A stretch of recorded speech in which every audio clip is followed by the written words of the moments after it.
Right. Let me first start by welcoming everybody to the second season of The Octopus, which is the name of our podcast that we do as The Black Mirror, produced in and hosted by the Academy of Media Arts Cologne, Kunsthochschule für Medien Köln. Mm-hmm.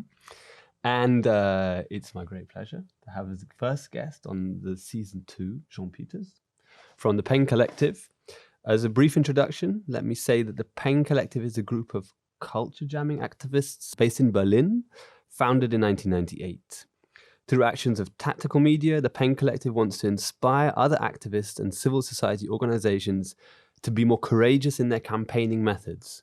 The Peng Collective encourages NGOs and activists to exploit grey legal areas to their advantage, in the same way that multinational corporations do. The collective has been exhibited within art contexts, such as the Berlin Biennale, Manifesta, and Athens Biennale, and in 2018 they were awarded the Aachen Peace Prize. I have to make a little remark about the octopus.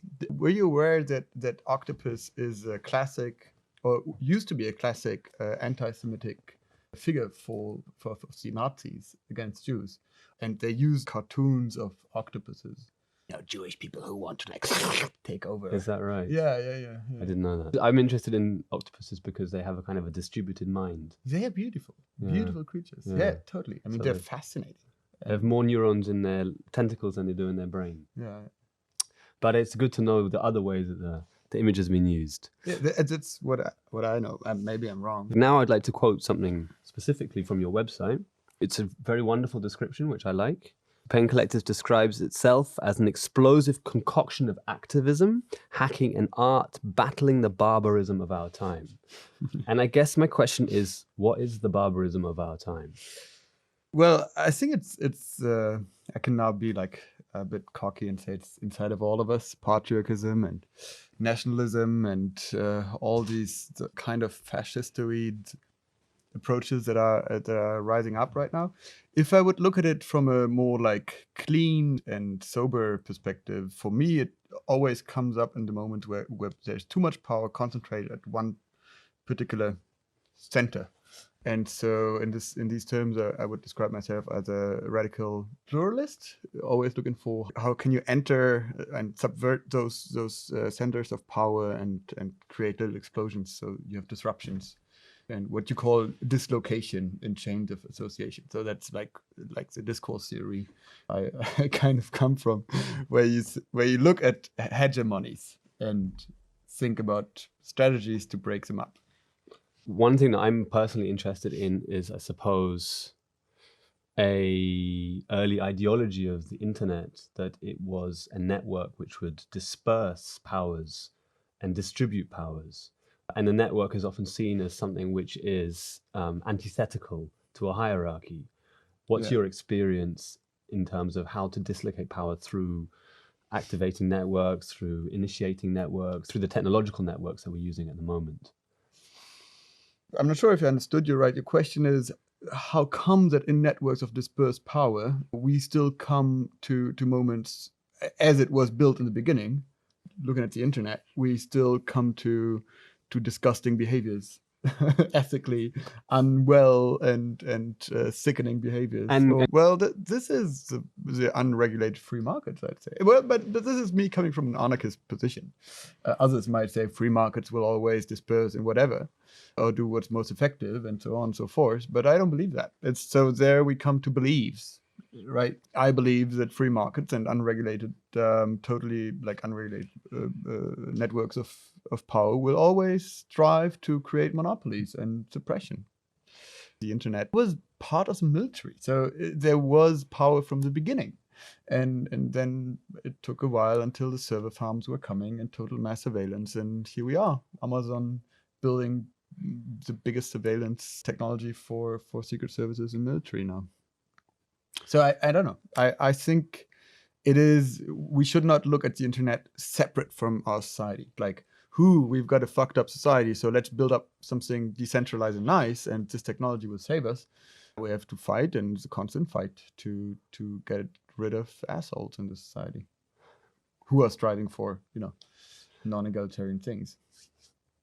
That leads on very nicely to my next question, which is I wanted to ask you a little bit about your project called Zero Trollerance. I'm going from your website here. The project consists of releasing an army of Twitter bots online to fight online misogyny. And as you describe it, the project contributed to the long-time debate about how to deal with the ugliness of society when amplified online. And I guess my question is, do spaces and contexts and platforms like Twitter amplify ugliness, or do they create a context within which ugliness is possible?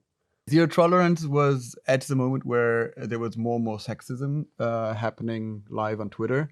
So whenever you would be a woman to start with, or maybe someone even calling herself a feminist, you would get a lot of aggression by like trolls. I don't know, when was it, 2015 or something? And so this happened for a long time, but it became more and more aggressive and hit the media and criticism towards Twitter. And the question was, isn't by now a public infrastructure where there should be some rules and who's responsible for taking care? And, you know, then the free market libertarians who say, well, you have to take your own weapons and fight for yourselves. And the other saying, company has to do it. The third one's the state and whatever. So this was a big debate. And people saying, I'm quitting Twitter and so on. And Twitter said, we're going to take this super serious. It's a very important thing to us. The CEO himself said, I'm going to take it in my hands. And he had a great idea. He coupled up with the soap company called Dove, and he made a huge campaign which consists of a hashtag called Say It Beautifully. This was his response to this to this problem, and we felt like this is a joke, and what would be a good response. So we wrote down lists of words. Sorry, little trigger warning here for people with sexual violence in their past. We used this list of words. I'm going to say it like feminist, rape, and so on and so forth. And then we wrote bots that would automatically scan Twitter in real time. Whenever these words would come in certain combinations, the probability would be very, very high that it would be a sexist tweet. What would happen next? And that would be that those people who would tweet that would automatically buy an army of bots we coded, would get a response. So you tweet, you get a response. Hey there, seems like you're what experts call sexist. Maybe you might want to have some help. And they got a video for 6 days from our troll coach, Adler King. And he would be a coach, a life coach for becoming a good feminist. So if you would block this, we call them troll coaches, we would automatically check in with another troll coach and say, hey, how are you? Here's the next video, next day. So you couldn't really get away from getting these answers and these tweets. So this is a project. It worked quite well. We got a lot of press, media response. And the idea behind it was as well that as someone who's been tweeted on and assaulted, you wouldn't have to stay passive. So usually you've got two choices. One is engage and say, hey, you're not fair, or you fucking bigot, fuck off. And then you kind of feel dirty, or you ignore, and then you feel passive. So by this, we had the hope that we just provide people with a link, and people, instead of really engaging, they could just like send this link as a tool of empowerment. So it had different layers, and we were showing Twitter how stupid they are, and so on and so forth. So now you say, did Twitter create a space where ugliness is amplified? I think if you look at the emotional behavior of people online, yes, it's a big difference. And there are studies about that when I'm in the room here and I say, you fucking asshole, you brought me here because of what? Because of students? I hate students. Did you know students are those who are keeping away social progress? Fuck off, guys. Then what's happening here is that all of a sudden I feel your emotions, and I might be way more careful. So, there is this like direct emotional, I will react to you before I start speaking, which is not happening as an anonymous user online. In general, I'm interested in this sort of how our like online quasi-virtual identities relate to our offline quasi-real identities. When we engage interpersonally, physically, we read on people on different cues. visually, on a pheromone level, on a gestural level, and all those things are kind of edited out when you have a mediated however many character platform such as Twitter, sort of eliminates all these, that whole kind of sensibilities which humans have developed over tens of thousands of years. And I'm just wondering, can we start to shape our online behavior so it's more similar to our offline behavior? Is that a good thing or not? What I was saying is, it sounds horrible. That is this like bad internet. It's not what I mean. It's just like, it's a mechanism that is happening where there's way less direct empathy, and that's might be totally okay. It might be totally okay if you are aware of the medium. I mean, if you're using cars, you're not looking for empathy. You're looking for velocity, right? So if you're looking at the internet and everyone is saying, well, this should be like just any other space, and maybe that's wrong. I don't know. But we have to also, as society, then treat it as such. And right now it's treated as the one source of information that is dominating social justice discussions or political informations by President Trump. When you look at these companies, how they often behave as if they would be state entities and they would be, everyone free speech and stuff like that. And then you believe, well, it's right. Well, if it's right, then everyone should be able to talk about the stocks of Twitter and not just the CEOs. And there's this weird mixture of capitalism and democracy. So I think it's a weird thing, this public infrastructure that is in companies' hands. Yeah, I think you're right. There's a lot of double standards in how these logics are employed. They're like, it's public, but it's not that public because it belongs to us. Yeah, I believe every consumer, every producer, and I talk about people who produce our goods and services, our tomatoes and our phone company infrastructure, should be as much part of the decision processes of companies as the owners, at least 50-50. This would be a way more just and equal world. But right now, I think we're striving towards capitalist fascism since a while. But let's see where it ends. I love you say that with a huge grin on your face. Yeah. Driving towards capitalist fascism. The Project Mask ID, maybe you could talk a little bit, just to briefly sum that up. Mm-hmm. My specific question would be how you see the project operating. Does it operate on a symbolic level, or does it operate whatever out there in the real world means? Is it actually a tool you can use to travel with? Good question. It was designed to start on a symbolic level, and the brief idea, to sketch it out, what we did, there is a group called I think it was Settihoven. I'm not sure. I think it was Setti from Prague. You might know them. It's a great group of hackers who, if I'm not mistaken, who was taking photos and they would merge them. So they would just create two faces, biometric points, and put them together. And then what the brain does, and that's quite interesting as a hack, is that the brain needs only half of your face to recognize you.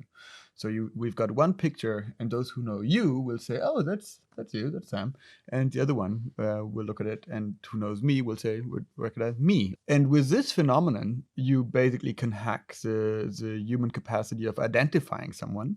It's a great project. They went really far. I think they bought weapons with a fake name and showed how far you can go. What we did is we want to apply it to the current situation of migration. So we started with faking it and merging Federica Mogherini, who in the EU used to be the Minister for Foreign Affairs. And we took her face and one of our group called Sophie and merged them, and she got a new passport. And so the German state was kind of the co-artist to print this piece with us unknowingly. And then to launch it, we went to a gallery, and I usually don't mingle a lot with galleries, but this had a purpose, that we get the legal security by being official art. And you could see the artists are Peng, the European Union, and the German state. Then we took this passport and we took a little box and put a tracker into it, and we put a camera that is automatically shooting photos. And we put this camera into the box, we put the tracker into the box, and we did a live stream on Periscope saying we now have this passport and we have Libyan co-artists. And there was huge like war in Libya at this point, and they need to come to Europe. Europe is letting them down, so we will now take care of it. And we actually printed a few more passports. There were no passports, but in the live stream we put the passports in the box, and there was a hole, and someone took them out, and so we closed it, and we went to the post office, so you could see online how live we kind of pack it, and we really bring it, and it's like stamped and gone.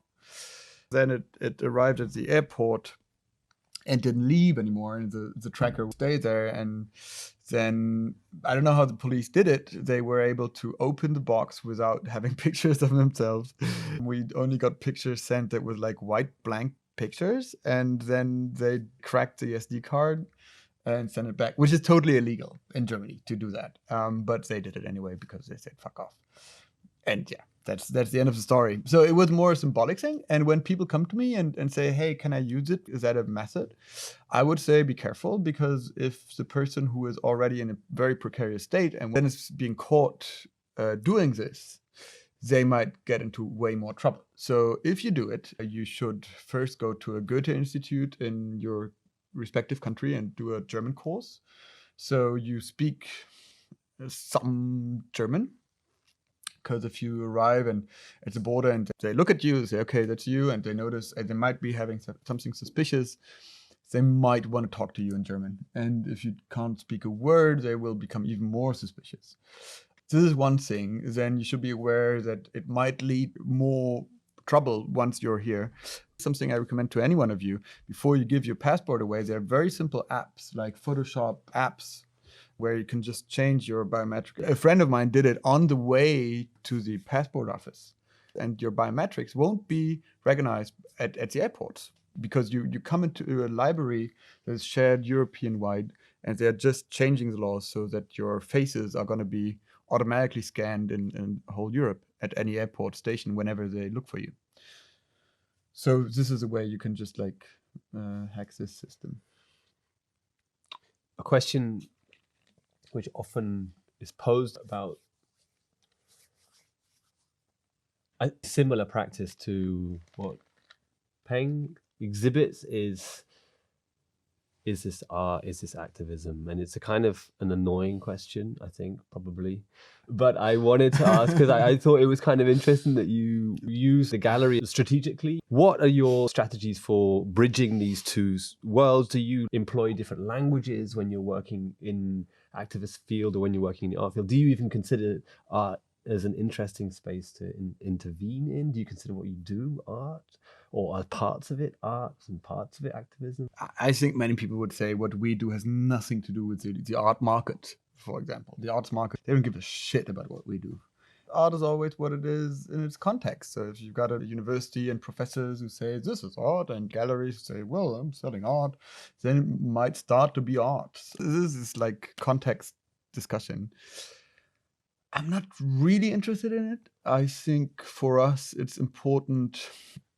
I look at it again from a discourse theoretical perspective. So if we do something which is highly illegal, it's helpful that we've got several artists and galleries and professors and whatever saying those are artists and they're legit, because then the judge will have a problem, or he or she will just have one more problem.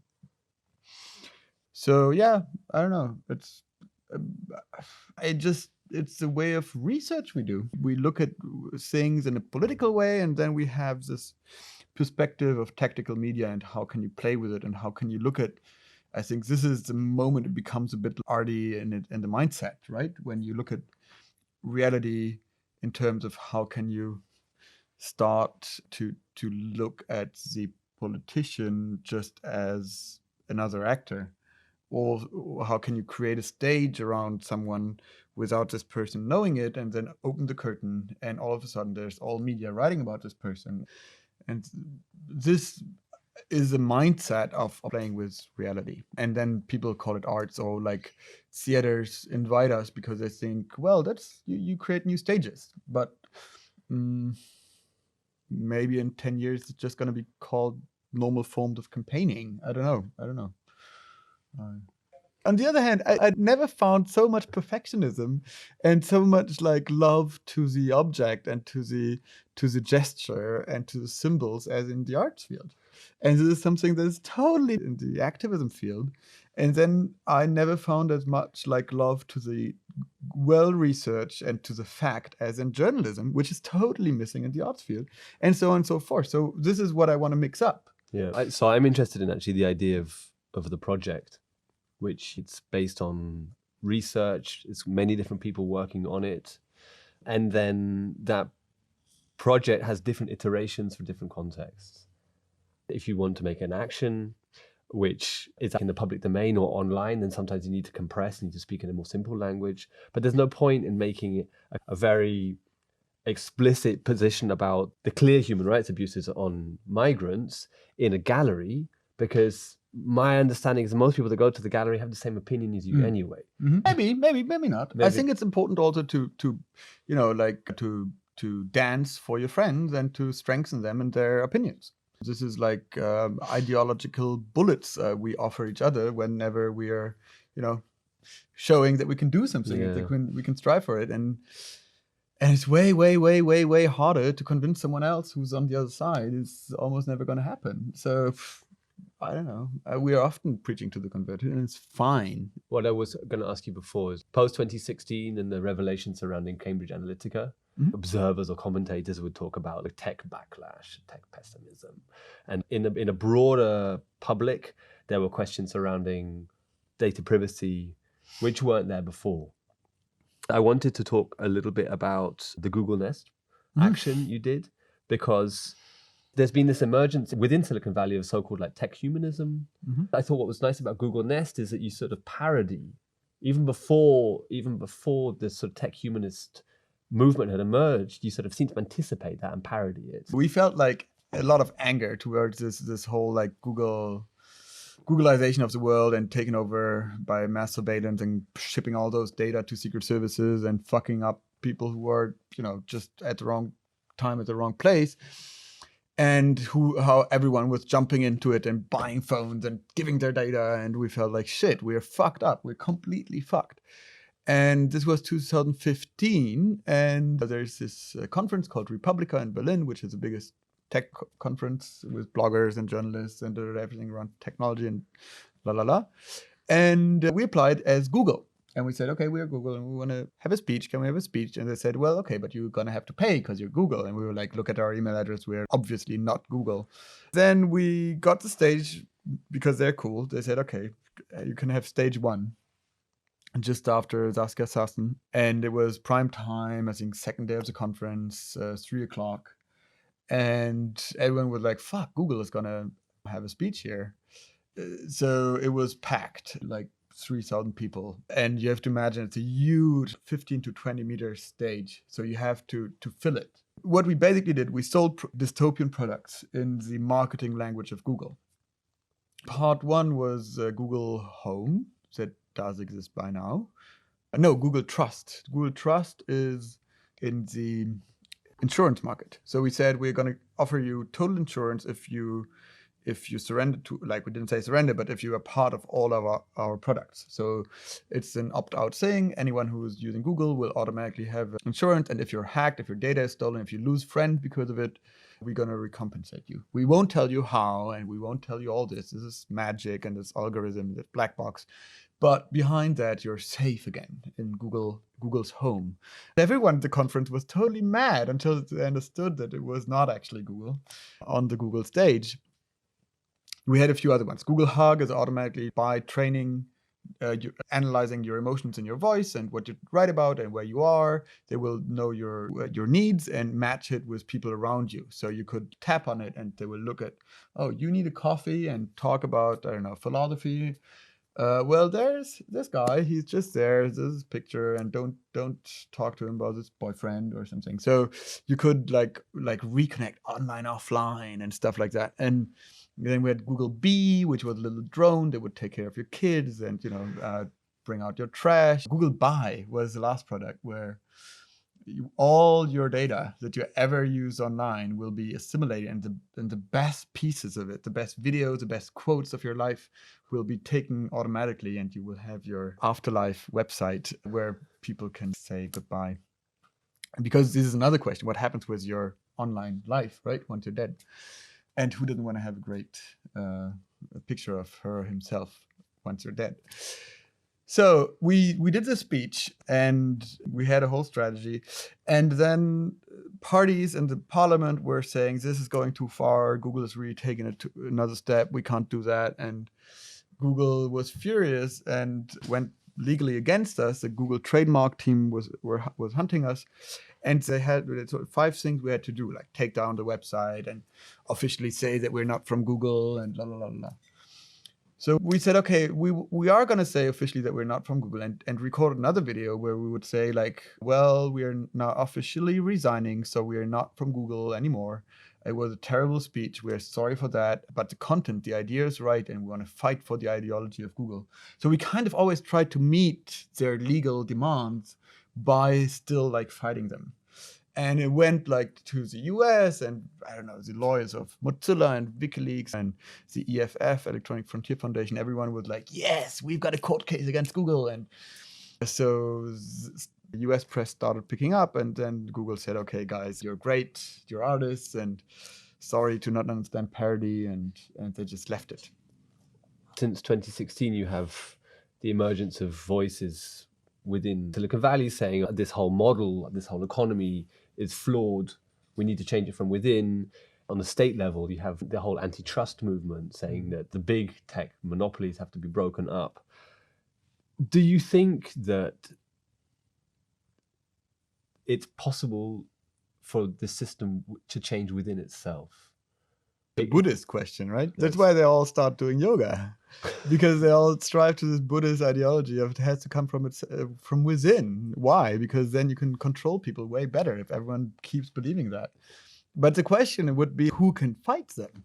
Who can create such an antagonist power? I mean, we are fucked, seriously. We're totally fucked. So change will not come from within, and it will not come from outside. It will just not. I think we're fucked. And this is my pessimism. If you look at how impossible it is to fight secret services, how much those companies have, and how their first step in their success, they're starting to cooperate with secret services. So guys, I mean, what are we talking about? Change from within or not? I just don't believe it's going to happen. So I'm glad you said that, because that leads on to my next question very well. I think the sentiment that we're fucked is quite a shared sentiment. So, well, how are we going to unfuck ourselves? Do you subscribe, for example, to the grain of sand in the system? Yeah. I mean, that's the whole idea of Peng, right? We're like sabotaging as much as we can. We do it in the historical context with the means that are appropriate. But so, yeah, how to unfuck ourselves? There's going to be different answers depending on who you ask. If you ask a startup entrepreneur, social entrepreneurs bubble, they're going to say, well, let's be innovative. We have to really reach the people. We're going to make petitions where everyone can get a voice and be empowered, and people will understand, and it's going to happen. It might work here and there. I don't know if you looked at what happened this morning or tonight in Chile. There's this like uprising of fascism, and there is people who are organizing themselves against it with this like app, Tsunami Democratic, this new app in Barcelona, where they're creating a mesh network, and you can only install the app with a QR code, so it's a web of trust. It's peer-to-peer. So they're experimenting new forms of democratic technology protest, or technology-driven democratic protest. But I don't know what's going to come out of it. So I don't know. I have got no solution how we can unfuck ourselves. If you look at economy, we have to have a completely different change in how we build corporations, that we have consumers and producers as part of the decision-making process in any corporation that is bigger than 500 people. I think that will be a start.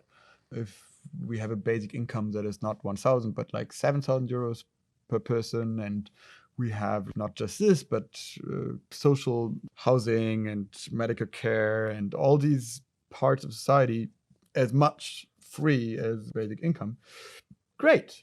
But not this liberal idea of basic income where you just give people money and then you can get rid of the state. And the state is just a service provider. We have to get rid of cars. We have to get rid of coal. What I do is I look at structures. How can we readjust social and economic structures and fight for social good and ecological good and stuff like this?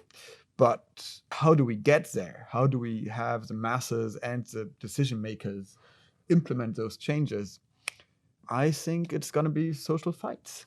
And we have to be aware that we are right now in comfort zones that we will lose if we don't do it. And I think that this is what we start noticing, that we've got kids that are fighting more and more in Europe.